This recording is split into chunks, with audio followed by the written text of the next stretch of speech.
இந்த எலெக்ஷன்ல நீங்க ஜெயிப்பீங்களா? சார் நான் தான் உங்களுக்கு டேட்டா பேஸ் சொல்லிட்டேன் சார். நாங்கள் கண்டிப்பாக முயற்சி செய்கிறோம்.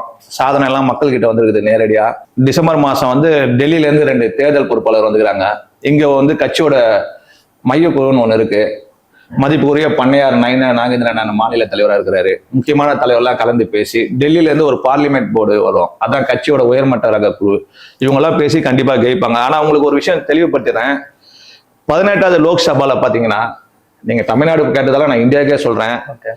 கிட்டத்தட்ட வந்து 64 கோடி ஓட்டு வந்து பதிவாகிக்குது. அதுல வந்து பாத்தீங்கன்னா பிஜேபிக்கு வந்து 23 கோடி ஓட்டு கிட்ட பதிவாயிருக்கு. 36.5%. காங்கிரஸுக்கு 13 கோடி, கிட்டத்தட்ட 21%. பகுஜன் சமாஜ் அவங்களுக்கு வந்து 1.25 கோடி ஓட்டு, 2%. அதுக்கப்புறம் அந்த காங்கிரஸ் 13 கோடியிலே வந்தீங்க பாத்தீங்கன்னா, நீங்க அப்படியே எல்லாருமே சேர்ந்து வந்துடும் அந்த கூட்டணிலாம்.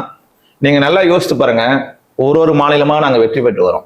மக்களுக்கு கொஞ்சம் கொஞ்சமா எங்களுடைய சாதனை, கட்சியோடைய நலத்திட்டம் எல்லாம் சேர நீங்க அந்த மேப்ல பாத்தீங்கன்னா அப்படியே ஒரு ஸ்டேட்டா வரும். நீங்க பார்த்துருப்பீங்க, உங்களுக்கே புரியுது. அதனால ஆல்ரெடி சவுத்துல கர்நாடகால முன்னாடி இருந்தோம். ஆந்திரால வந்து கூட்டணி ஆட்சி நடக்குது. அதனால தமிழ்நாட்டிலையும் மக்கள் வந்து எல்லாரும் தெளிவாயிட்டாங்க. நான் முன்னாடியே சொன்னேன், எல்லாரும் கையிலயும் இப்ப பேப்பரு, ஸ்மார்ட் போனு, மீடியா நிறைய வந்துச்சு. சோசியல் மீடியா தகவல் உடனே வருது. அதனால உலகின் ஈடு இணையற்ற தலைவர் மாண்புமிகு மோடியோட சாதனை வந்து கண்டிப்பா மக்கள் வந்து எங்களை ஏற்றுப்பாங்க.